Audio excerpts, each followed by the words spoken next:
Bem-vindos a mais este apontamento da Casa Tarot Lisboa e hoje eu tenho o grande prazer de ter comigo a Divanete Sousa e o Vito Bramad, que, claro, nos trazem o tema que é as questões da cura no tarot. Vito, é possível a cura no tarot? O tarot cura? O tarot ajuda a curar. Quem se cura é a pessoa. O tarot fornece uma série de instrumentos que ajudam a pessoa a curar-se. E curar-se seria não só resgatar aquele estado de harmonia, de equilíbrio que chamamos saúde, mas também desenvolver de uma maneira mais plena possível os talentos que a pessoa tem.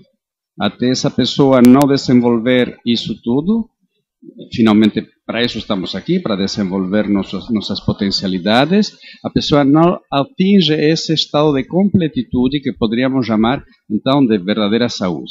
E aí sim, o tarot ajuda a pessoa a se encontrar com seu lado luminoso, escutar melhor a voz de sua essência divina,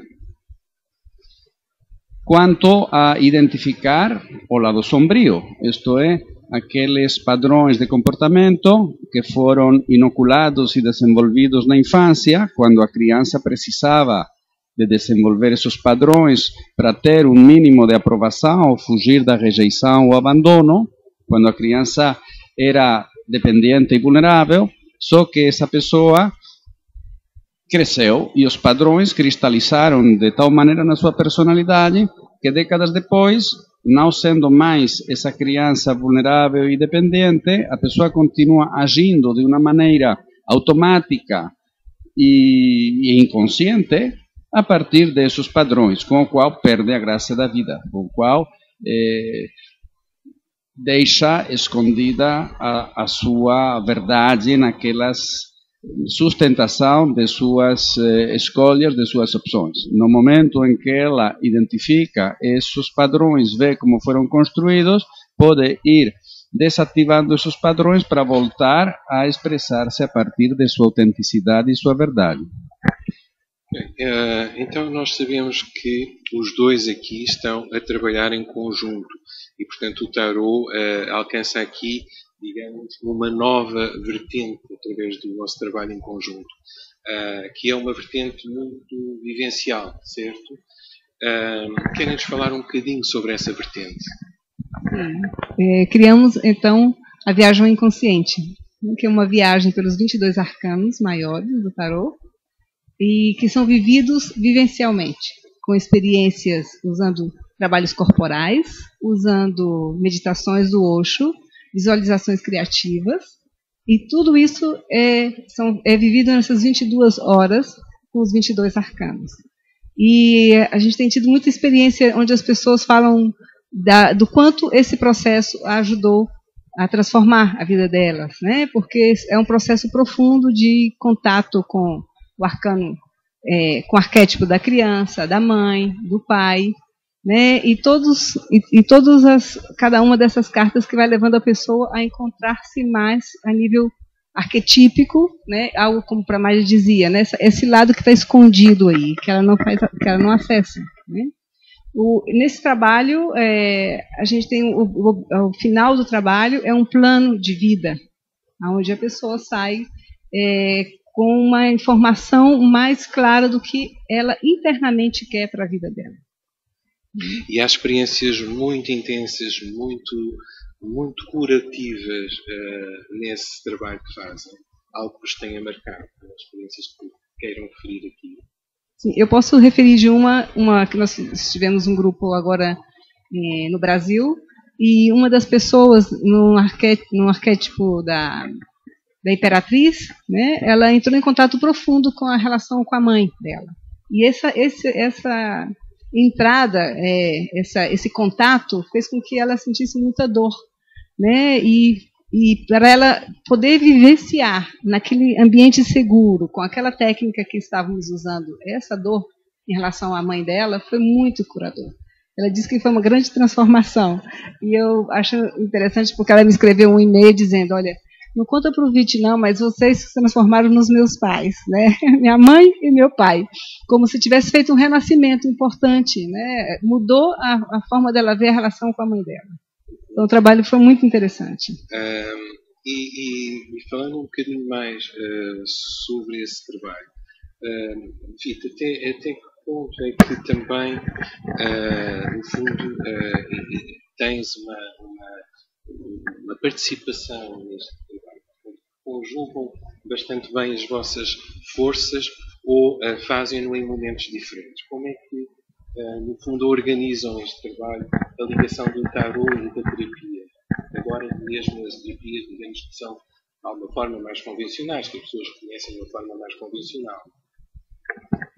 Sí, nós montamos esse trabalho a partir de primeiro entender qual era o arquetipo que está simbolizado em cada um dos arcanos maiores.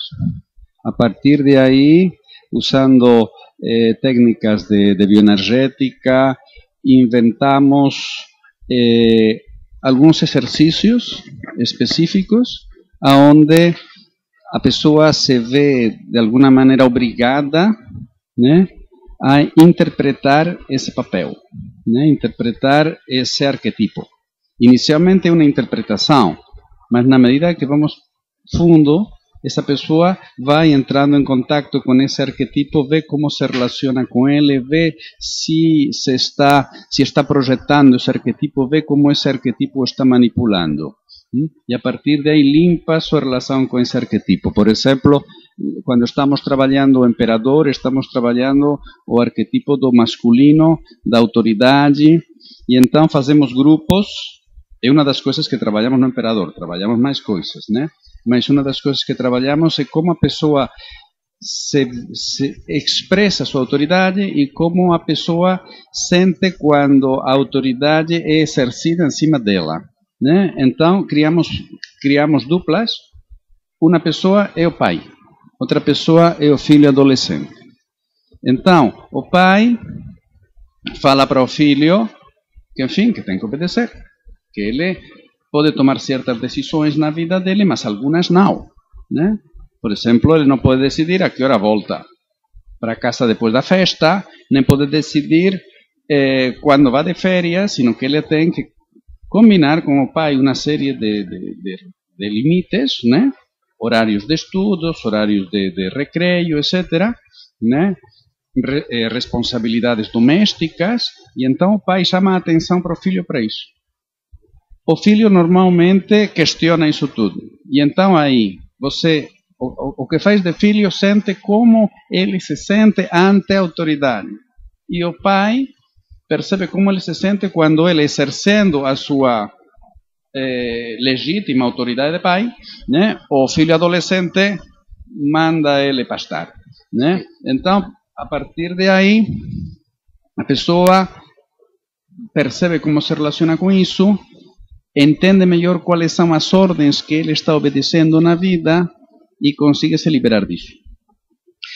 É muito interessante porque, no fundo, as próprias posições que assumem os arcanos, não é? O imperador no seu trono, os reis, todas essas posições, todas essas formas, no fundo, de estar que as figuras apresentam, são, de alguma forma, também sugestões para as pessoas encarnarem essas figuras e, de alguma forma, sentirem-nas, viverem-nas, assumirem-nas, o que se calhar, e vou-vos deixar que me digam se realmente é assim, na vivência não é sempre fácil. As pessoas, se calhar, algumas terão dificuldades em sentir imperadores, outras terão dificuldades em sentir o papel da imperatriz, e isso é importante, não é? Qual é a vossa experiência? Basicamente, eu ia-vos passar para nos falarem qual é a vossa experiência. É assim? E há lucro nessa vivência?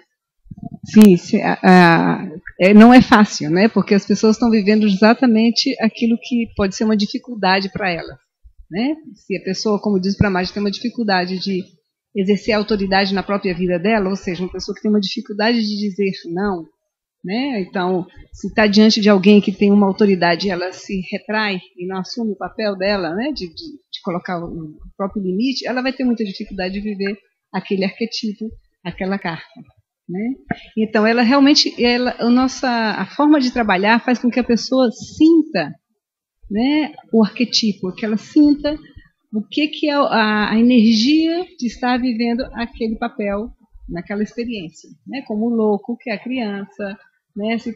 A pessoa entra. A gente faz um trabalho todo de levar a pessoa a sentir isso no corpo, que é o trabalho da análise bioenergética, levar a pessoa a sentir o próprio corpo, perceber o corpo, né? E então, isso é uma forma, né? A outra forma é ligar isso com a mente. Então, a pessoa faz uma conexão.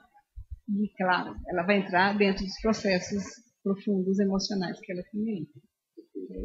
Ótimo. Então, o que eu vos tenho agora para, digamos, de alguma forma propor é, num apontamento, vamos deixar isto para um próximo apontamento, é falar agora do que é que podemos esperar do vosso trabalho, em termos de livros, em termos de trabalho feito junto com as pessoas.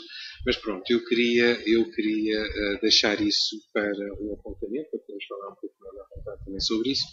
E não sei se querem acrescentar alguma coisa antes de findarmos por agora. Pareceu muito interessante, confesso que achei muito interessante esta ligação profunda do tarot com a terapia, com o crescimento pessoal, com encontrar o brilho da luz que existe no fundo dentro de todos nós e queria, portanto, não sei, deixar.